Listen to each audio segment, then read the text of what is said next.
Hey, HopeQuest family, how are you guys doing today? Troy and Steve here, and can we just say that we're grateful to be here together with you, and we are honored to have you hanging out with us and talking with us. And that's what I hope this is. I hope this is kind of us talking together, me Family and Steve time. talking together, us talking together with you. And Steve, recently I traveled to see some good friends of ours in another state, in Virginia.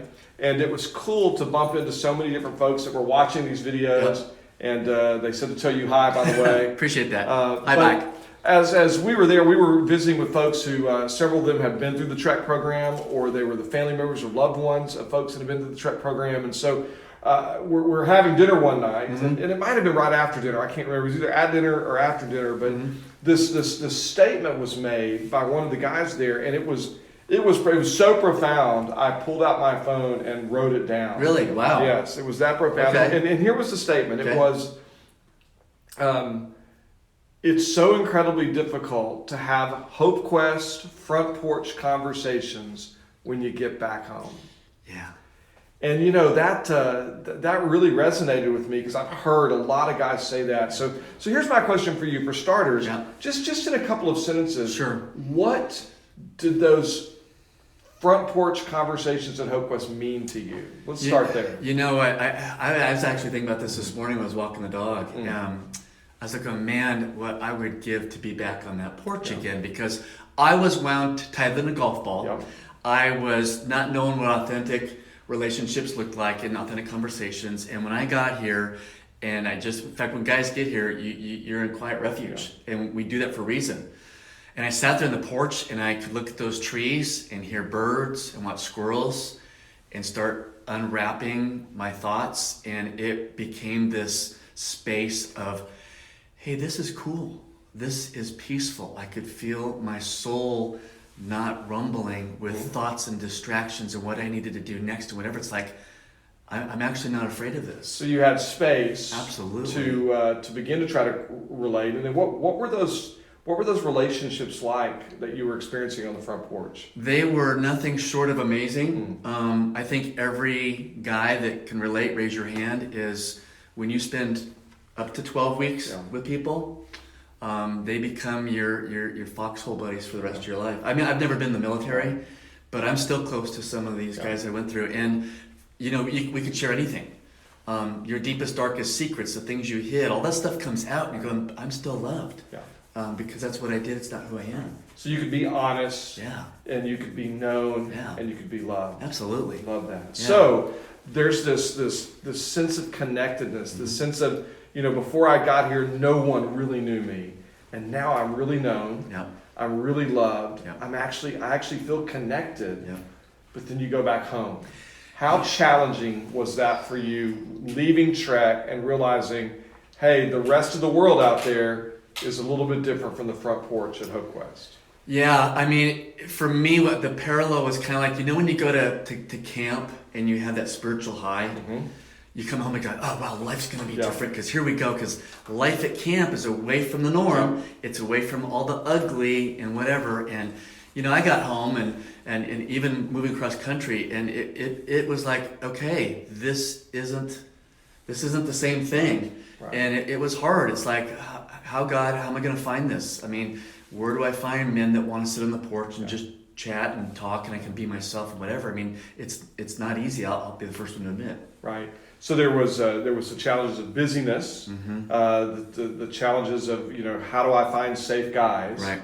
But then I'm also imagining it's pretty scary to really talk about what's really going on inside. Right. And so just the fear factor of what are they going to think about me, and are they going to love me like the guys at Trek love me? Yeah, because not every person's a safe person that you come in contact with. Who is a safe person that can share all that with? And you don't normally get it all done in one conversation. Absolutely.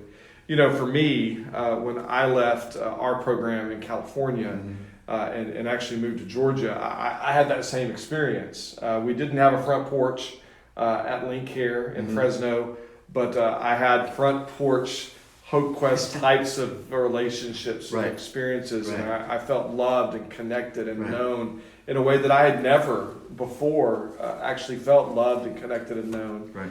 So I get here and I begin to look for those kind of relationships. And the first thing I realized is, you've got to really work hard to find safe people.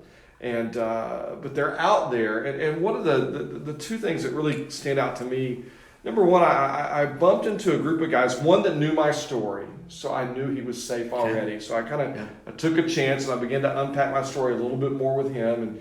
And that developed a real depth of relationship that was cool because all of a sudden it was reciprocal. And he was kind of opening up to me about some of the stuff he was wrestling with and some of the challenges of his life. So we began to connect at a deeper level. And then the really scary part came when he invited me to go to a men's group. And it was different from the men's groups like Walking Free or the Walking Free-ish kind of group that we had been in Fresno at New Creation with Russell Willingham, or the groups that we experienced at Link Care. This was a group of normal guys. Normal guys. And by normal meaning you have no idea what their stuff really is. Right. And they look like they have their act together, and they look like they don't struggle with the same stuff I struggle with. Now, we all know that's not true.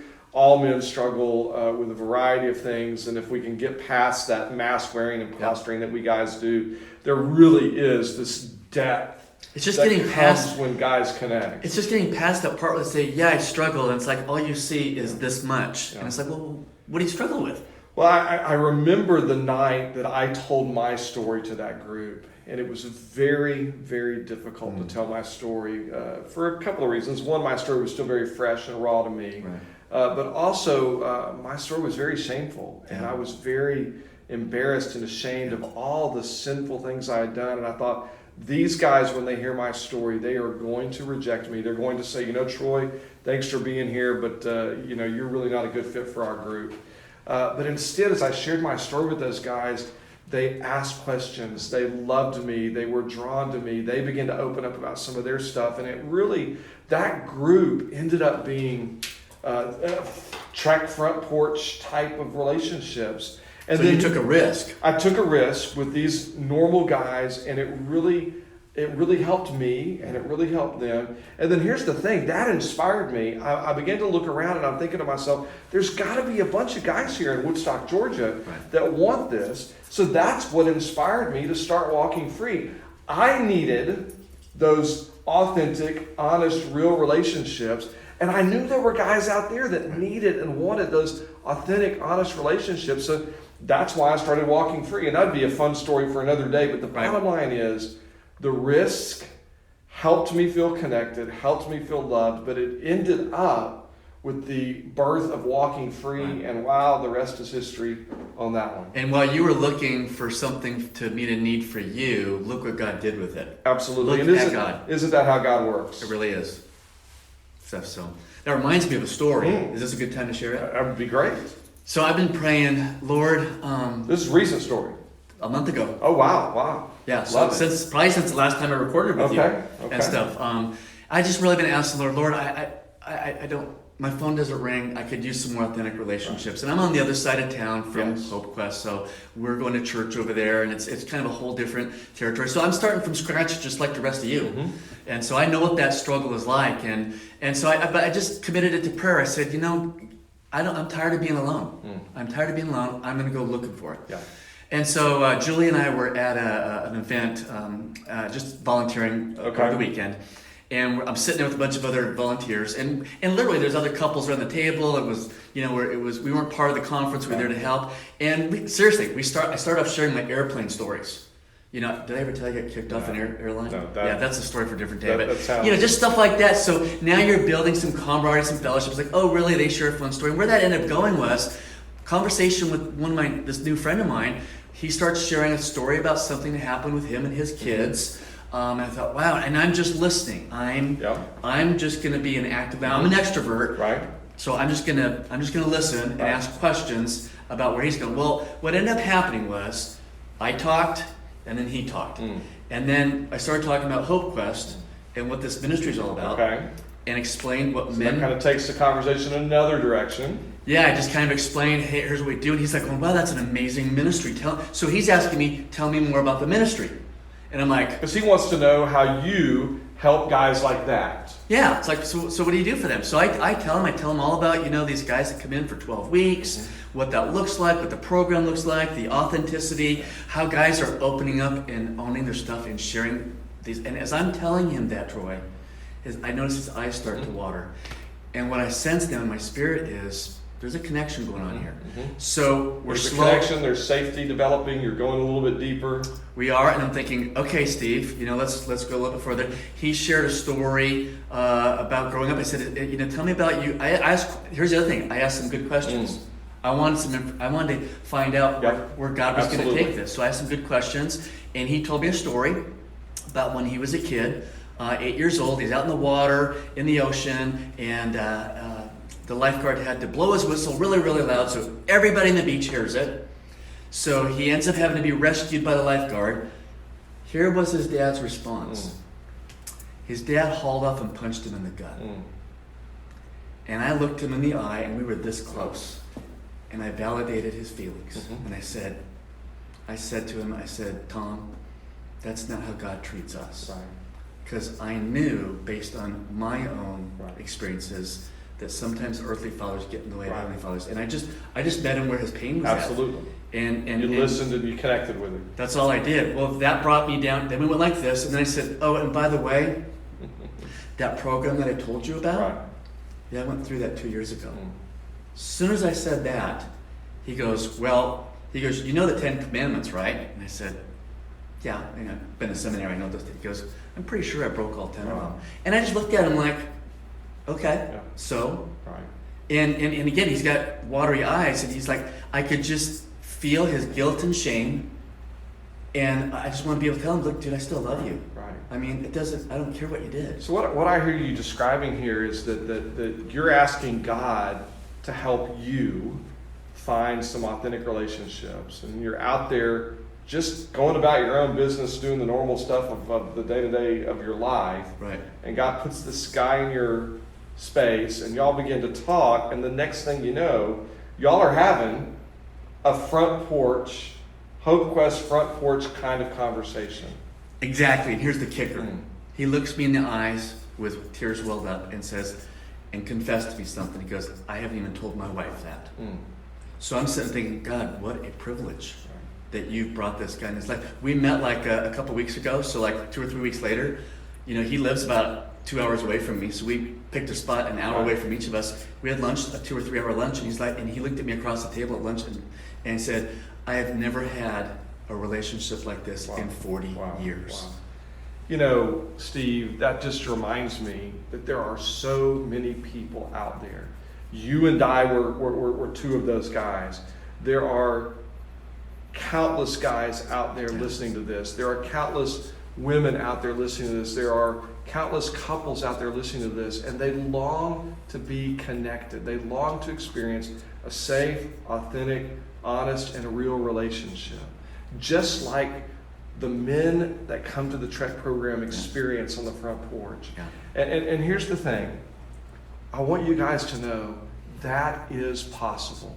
Amen. That can happen. And in fact, Steve, here's what I'd like to ask you. Can we come back next week and let's talk about some practical, very practical things that we can do to really press into and experience those kind HopeQuest front porch kind of relationships, honest, authentic, real relationships.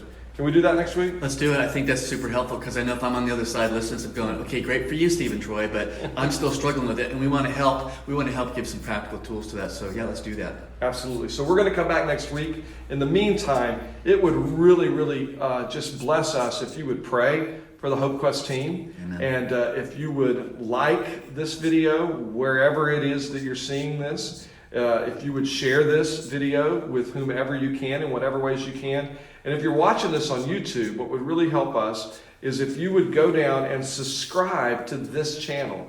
If you would do that, subscribe to this channel, that would be a real blessing and help to us. And we, as always, love talking with you. We appreciate you. We're grateful for our HopeQuest friends and family. And we will see you next week for some practical talk. And one more thing. We'd love to see you at Celebrating Freedom, November 1st from 7 to 9 at his hands. And we'll put that information down below. Celebrating Freedom. We'll talk more about it next week as well. I can't wait. I'm super excited. Love you guys. See y'all next week.